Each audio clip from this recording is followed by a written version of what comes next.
আল্লাহ তাআলা দুই ধরনের মানুষকে হিদায়াত দান করেন।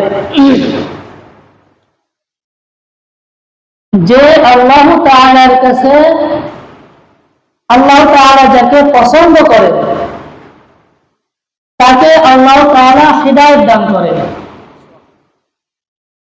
সুবহানাল্লাহ বলবেন না? একটু জোরে সরে বলেন। এর থেকে বড় নিয়ামত আর কি আছে আমাদের জন্য বলেন? যে আল্লাহ তাআলা আমাদেরকে পছন্দ করেছে বিধায় আমরা মসজিদে আসতে পেরেছি।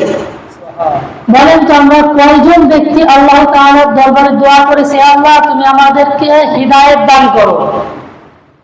বলতে পারবে যে আমরা কয়জন ব্যক্তি আল্লাহ তাআলার কাছে চেয়েছি? অনেক কিছু আমরা চেয়ে থাকি আল্লাহ তাআলার কাছে।